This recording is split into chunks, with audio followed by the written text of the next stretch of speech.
What's going on, everybody? I'm Kevin from Cigar Prop, and it is another Tech Tip Sunday.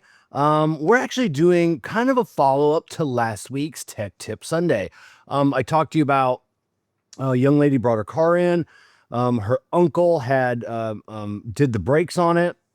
One of the brake calipers locked up. So we quoted her about $800 for this one caliper, and pads and pads on the one side and a rotor, which was more than what we would have charged to do the entire brake job originally if she had done it with us, and not tried to save some money by having her uncle. And there's nothing wrong with saving money. I know repairing cars can be expensive. This was a very, very hard lesson for her. So that job ended up with tax, because we didn't know exactly what the price of that caliper was going to be. That job ended up being about $1,100 with tax. That caliper, which I have right here, we had to get it from the dealership. There was no core charge on this, so we're just recycle all of our parts. But I thought I'd bring it home with you because a lot of people don't know what an electronic brake caliper is. So if you know what brakes are, this is a brake caliper. This is the caliper. This is the saddle that it holds on. And then this, I have it unscrewed. This is the electronic motor that sits on the back of this. This is heavy. Let me put this down. So this, like I said, this is the electronic motor. All this does is this has a little gear on here, and it winds the piston in and out. And that's what sets your parking brake on your caliper.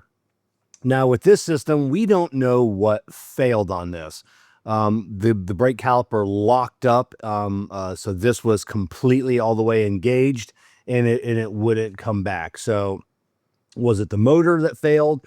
Was it the brake caliper that failed?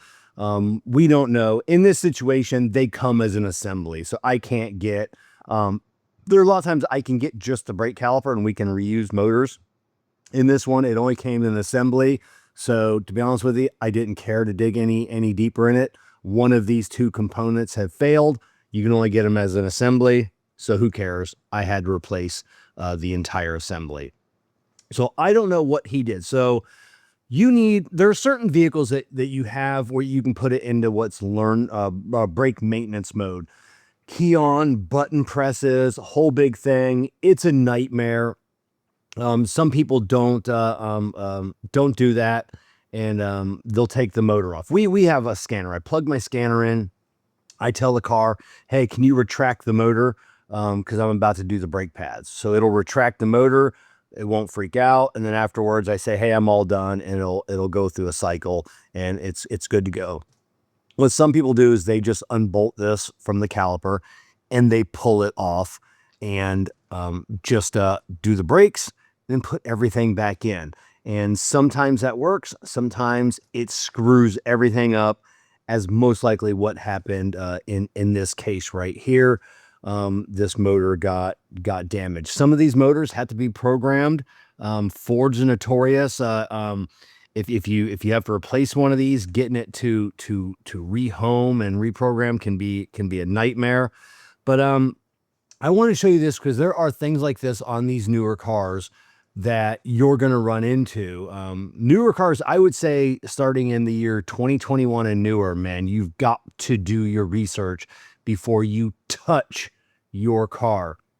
2022 and newer Chevy Silverados, before the brakes are pretty maintenance, same brake system, but you got to make sure you're sucking out the master cylinder fluid before you touch the brakes.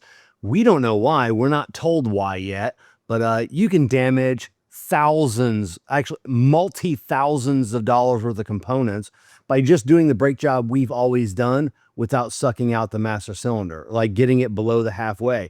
Something to do with the ABS pump. Not quite sure what's going on there yet. We're not running into those. It's something I really do need to do my research and see if anybody's figured out why that is a thing. So yeah, you don't do that. You're like, oh, hey, like you're Joe at home. I got my little scan tool. I'm going to put my brakes into relearn mode or maintenance mode. I'm going to do my brakes, do everything else. oh, hey, what's going on? Why is this light on? You take it to your shop and like, oh, you need a ABS pump. That's $8,000 for an ABS pump. What? Yeah, that's what you did. You're driving a Land Rover, and I'm like, oh, you got a flat tire. Let me just throw the jack up underneath there, like on the pinch welds, jack it up, take the tire off. You know, you maybe got the key on, you're listening to music. You're like, man, I got this. You go put the tire on, you go to lower the jack down, that corner stays up, and you've got an error message on your screen to service your suspension. You didn't know to lock it into lower mode before you jack that up, or you didn't slide it underneath the control arm, the jack, and lift it up below the shock or the air shock. And now you're a couple $1,000s into getting it repaired. You need to have your transmission fluid drained and filled. You're like, oh, I can do that. It's got a plug here, got a plug here. I'll measure how much comes out, and then I'll put some back in, and then you're good to go. No, and then now it's slipping, and you got to take it to a transmission shop because you've done a couple $1,000s worth of damage because you didn't know that you had to plug in a scanner. You drained it, you put in the appropriate amount of fluid, and then you hook up your scanner. You drive it around until your transmission temperature is within a certain degrees. 190 to 210 degrees. When it falls within that line, then you take out this other plug, and if there's no fluid dripping out, you add fluid. If there's fluid dripping out, you wait till it stops dripping and you put the fluid back in, and you're good to go. That's how you service the transmission. There are so many things like that are out there on these new cars. It is just getting so crazy. I mean, it's gotten to the point where like we don't do, if there is a new car that comes in, be a 2024, 2025, I haven't serviced that vehicle yet, and say they're just, I'm not doing anything. Car comes in, hey, this guy needs an oil change. You know, I'm like, yeah, I'll do it. My bay's empty. I'll bring out an oil change for you real quick. And if I've never serviced it, first thing I do is I go over to the computer, and we have a program called Mitchell, and it's a whole guideline, tells us everything about the car, service procedures, torque procedures, technical service bulletins, how to remove and replace. And I go, how to remove and replace the oil. What am I doing with just a simple oil change? That's how freaked out we are now on doing anything, replacing filters. If I've never done it before on a new car, a new model that, like I said, that I haven't worked on before, I look up everything, because you would be surprised at how many, oh, hey, make sure you disconnect the battery before you do this. Make sure you do this before you do this. And it's just, and I don't know, maybe some of this stuff you can find on YouTube. I don't look on YouTube on how to do certain things. If my computer doesn't tell me, I'll hop and like, oh, let's see if anybody's done this before. I had an issue with one of these, and the service procedure would not work. Ooh, I had to sneeze. Getting into brake maintenance mode, I had to go on YouTube, and there's a video from a Ford technician. Like, listen, we know that this is a problem. Here's what you're gonna do. You're gonna get your power probe. It's a specialty tester, and there's little pins inside here. You can't see them on here, but on the Ford one, it was pretty pronounced. And you're gonna ground one, and you're gonna power the other one, and then you're gonna watch the motor retract. If it's not retracting the right way, just swap them, hit your power, and it'll go back in. And you can retract the motor that way. Just fool it into thinking that it's still on there. So in that situation, that saved me and the customer on that one.